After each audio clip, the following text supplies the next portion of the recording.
Here's something grocery stores don't want you to know. Your weekly shopping trip isn't as straightforward as it seems. Sure, you're just grabbing milk, bread, and a few snacks for the week, right? But behind the shelves and sales signs lies a carefully crafted strategy designed to make you spend more than you planned. And it's not as innocent as it looks.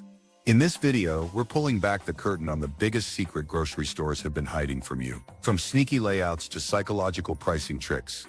You'll discover how these tactics work and, more importantly, how you can outsmart them. By the end of this video, you'll never look at your local grocery store the same way again. Ready to uncover the truth and take back control of your shopping cart? Let's dive in. 1. The hidden game of brand ownership. When you walk into a grocery store, it feels like you're stepping into a world of endless options. Shelves are lined with countless brands, each vying for your attention with colorful packaging and clever slogans. It seems like a paradise of choice, where you can pick and choose from a variety of competing products. But here's the truth. That variety is largely an illusion. Grocery stores, in partnership with massive corporations, have mastered the art of creating the appearance of competition, while quietly funneling your dollars into the same few pockets. The reality is that many of the brands you see on the shelves are owned by the same handful of conglomerates. Companies like Nestlé, PepsiCo, Unilever, Kraft Heinz, and Procter & Gamble dominate the market, owning dozens, sometimes hundreds of subsidiary brands. For example, when you're choosing between Lay's and Doritos in the snack aisle, you might think you're picking between two rival companies. In reality, both are owned by PepsiCo. The same goes for breakfast cereals. Kellogg's doesn't just own its flagship brand. It also owns Kashi, Special K, and Corn Flakes, giving the illusion of variety when in fact it's all coming from the same source. This consolidation of brands allows these corporations to control not just what you buy, but how much you pay. By owning multiple brands in the same category, they can dominate shelf space, making it nearly impossible for smaller independent brands to compete. Even private label products, those store brand items that seem like a cheaper alternative, are often manufactured by the same companies that produce the more expensive national brands. For instance, that store brand can of soup you're buying might come from the same factory as Campbell's, just with a different label slapped on. The illusion of choice doesn't stop at the products themselves. Grocery stores strategically place these brands throughout the store to make them appear as though they're competing. This tactic encourages impulse buying and keeps you locked into a narrow field of actual options. Even the marketing plays into this illusion. Companies spend millions crafting distinct brand identities to make you feel loyal to one over another, even when both are owned by the same parent company. For example, you might choose Dove soap for its body positivity messaging, not realizing it's owned by Unilever, the same company behind Axe, a brand with a completely different and often contradictory image. Understanding this hidden game of brand ownership is the first step to breaking free from the illusion.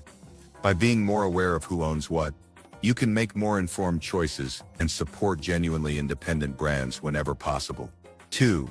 The loyalty program. Loyalty programs are marketed as a way to save money, but they're actually one of the most sophisticated tools grocery stores use to manipulate your shopping habits. On the surface, these programs seem like a win-win. You get discounts and rewards and the store gets your repeat business. But dig a little deeper, and you'll find that these programs are less about saving you money and more about collecting your data. Every time you scan your loyalty card at checkout, you're giving the store a treasure trove of information about your shopping habits. They know what you buy, how often you buy it, and even what time of day you prefer to shop. This data is then used to profile you and tailor marketing strategies to your behavior. For example, if you regularly buy a specific brand of cereal, the store might offer you a targeted discount to encourage you to keep buying it. But here's the catch. They can also use this data to manipulate prices. If they know you're loyal to a particular product, they might quietly raise its price, betting that you'll keep buying it out of habit. The data collected through loyalty programs doesn't just stay with the grocery store. It's often sold or shared with third-party companies, including advertisers and manufacturers. These companies use your shopping habits to target you with personalized ads and promotions, turning your data into a valuable commodity. For instance, if you frequently buy snacks, you might start seeing ads for chips or cookies on your social media feeds.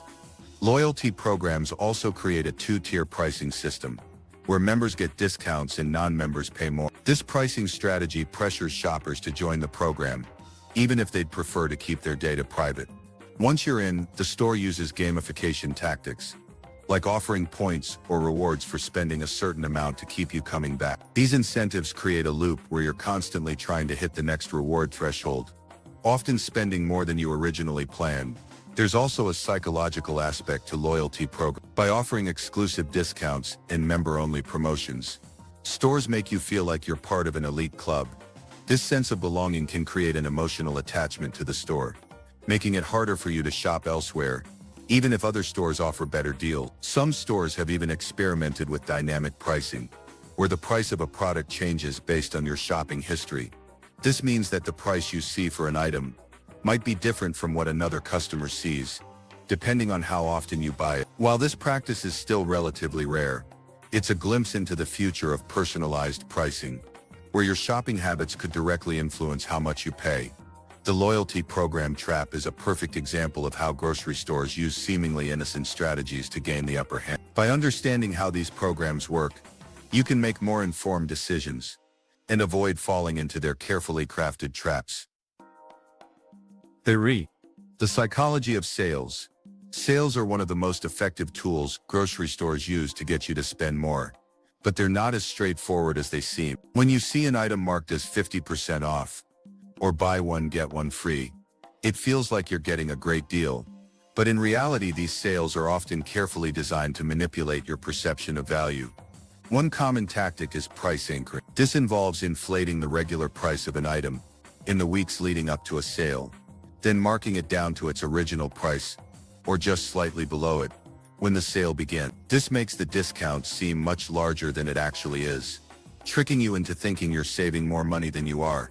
Dynamic pricing is another strategy, where prices fluctuate based on demand, time of year, or even the store's data about consumer behavior. For example, items that are staples or seasonal must-haves often see price hikes just before they go on sale. Think about turkeys during Thanksgiving or chocolates before Valentine's Day. Stores quietly raise the base price weeks in advance, then put them on sale closer to the holiday, making you believe you're getting a special deal, when in reality you're paying close to the original or even a higher price. The psychology of sales also extends to visual cues. Signs that scream 50% off or limited time only create a sense of urgency, triggering a fear of missing out. FOMO. This leads to impulse purchases, even when the actual savings are minimal. For example, a buy one get one free deal might involve items that are already overpriced, so even with the free unit, you're still spending more than if the product had been fairly priced to begin with.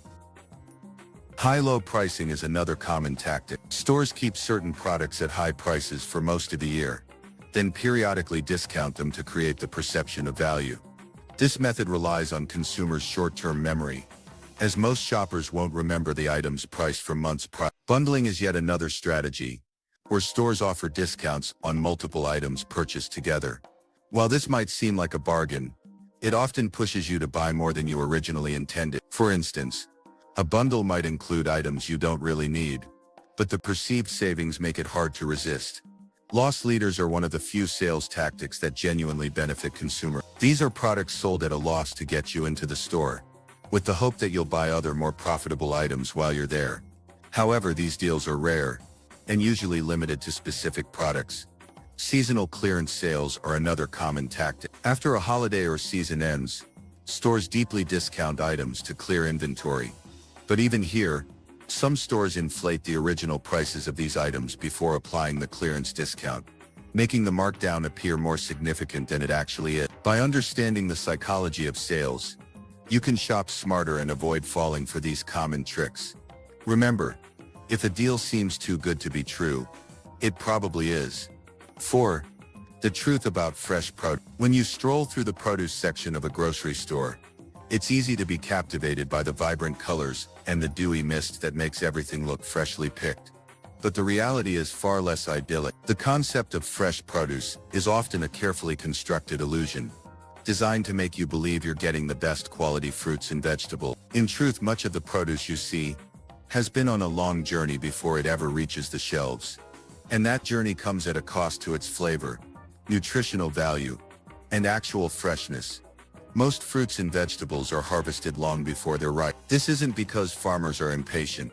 It's because the produce needs to survive days, or even weeks of transportation. Picking produce prematurely helps prevent spoilage during transit, but it also means the fruits and vegetables haven't had the chance to fully develop their natural flavors or nutrients. For example, a tomato picked green and ripened artificially will never taste as rich or sweet as one that ripens on the vine. Once harvested, produce embarks on an extensive journey. It's packed into temperature-controlled environments, loaded onto trucks or ships, and transported across states, countries, or even continents.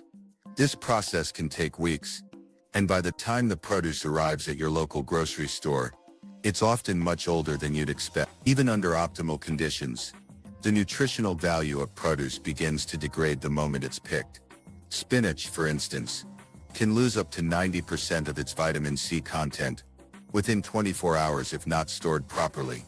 To maintain the illusion of freshness, grocery stores employ a variety of tricks. Misting vegetables is a common practice that makes them look hydrated and vibrant, but it doesn't restore the freshness lost during transport.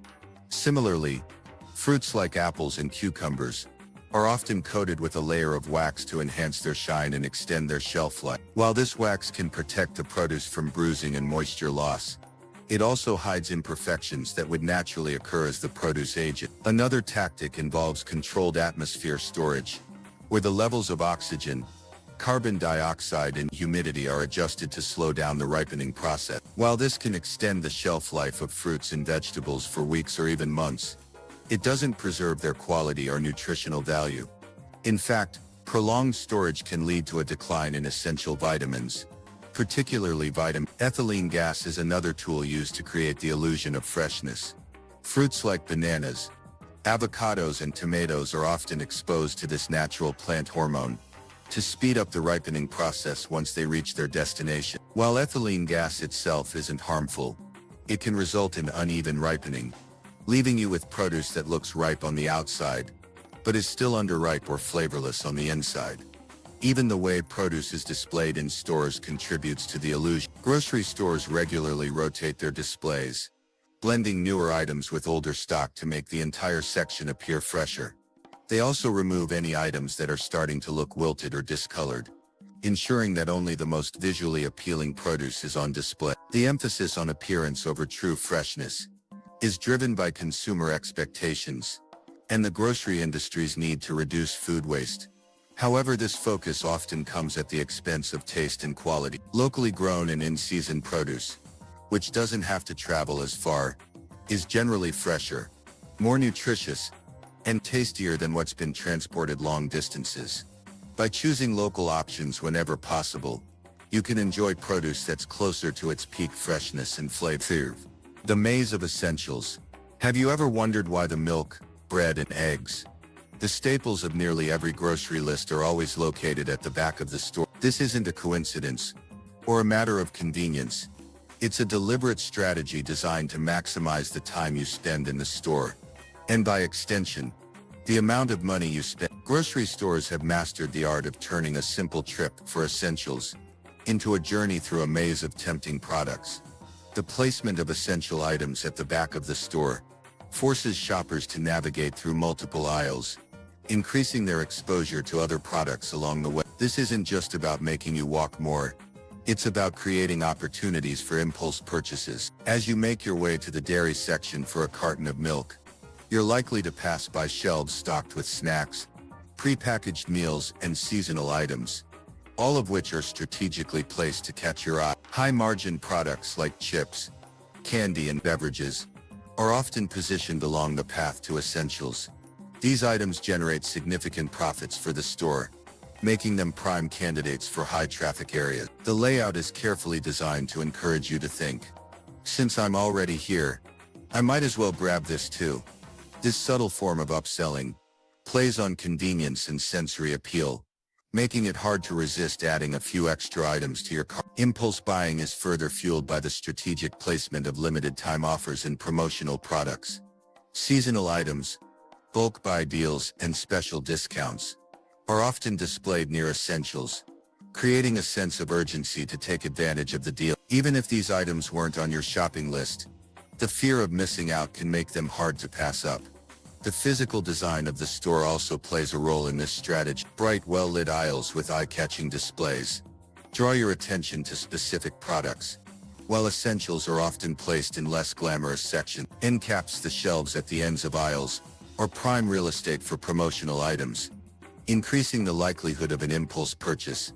As you make your way to the back of the store, to keep the shopping experience fresh and unpredictable, many stores periodically change their layout. This forces shoppers to spend more time searching for essentials, exposing them to new products they might not have noticed before.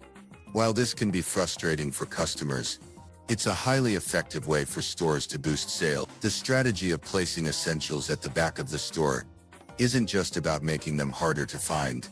It's about optimizing the entire shopping experience to maximize sale. By understanding this tactic, you can plan your shopping trips more effectively, sticking to your list and avoiding unnecessary purchases. 6. The pricing puzzle.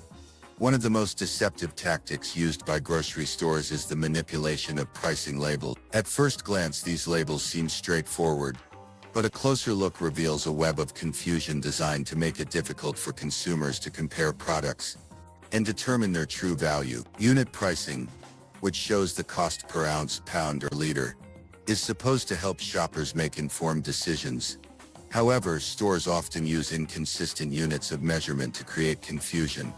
For example, one brand of cereal might list its price per ounce, while another lists it per pound. This inconsistency makes it challenging to compare prices at a glance, especially for shoppers who are in a hurry or unfamiliar with the conversions. The design of pricing labels also plays a role in this deception. The total price of a product is often displayed prominently, while the unit price is printed in much smaller text or placed in a less visible spot. This subtle design choice directs your attention to the larger, more eye-catching number, encouraging impulsive decisions based on perceived savings rather than actual value. Promotional tags and sale labels add another layer of confusion. Deals like 2 for $5 may sound appealing, but without clear unit pricing, it's hard to know if you're actually saving money. Shoppers often assume that a promotion means a better deal, but this isn't always the case. In some instances, the discounted item may still be more expensive than a similar product without a flashy sale tag. Tiered pricing systems further complicate matters. A product might be priced at $2.99 for one unit but $5 for two, creating the illusion of a bulk discount. However, without clear unit pricing, it's difficult to determine if buying two actually offers significant savings. Packaging design also contributes to pricing confusion. Manufacturers often create packages that look larger than they are by using extra plastic or cardboard. This can mislead shoppers into thinking they're getting more product for their money, even when the contents are the same or less than a competitor's product. With more transparent packaging, some stores even use digital pricing displays to further complicate things. These displays can change prices in real time, making it harder for shoppers to keep track of costs. Frequent relabeling and shelf reorganizations add to the confusion, forcing customers to constantly readjust to new formats and making it difficult to compare prices based on memory. By understanding these tactics, you can become a more informed shopper. Always check the unit price, compare products carefully, and don't be swayed by flashy promotions or packaging. The more aware you are of these strategies, the better equipped you'll be to navigate the pricing puzzle and make smarter choices. Here's the truth. Grocery stores are playing a game, and for too long we've been unwitting participants. From the illusion of choice to the loyalty program traps, the misleading freshness of produce, and the maze-like layouts designed to tempt us into overspending, these strategies are all carefully crafted to benefit the stores and the corporations behind them, not the consumer. But now you're armed with the knowledge to see through these tactics. By understanding how grocery stores operate, you can shop smarter, make more informed decisions, and take back control of your cart. Whether it's supporting local and independent brands, sticking to your list, or paying closer attention to pricing labels, every small step you take chips away at the system designed to manipulate you. The next time you walk into a grocery store, you'll see it for what it really is. A carefully orchestrated environment meant to influence your choices. But now you're in the driver's seat. The secrets are out, and the power is in your hand. So go ahead, shop with confidence, and beat them at their own game.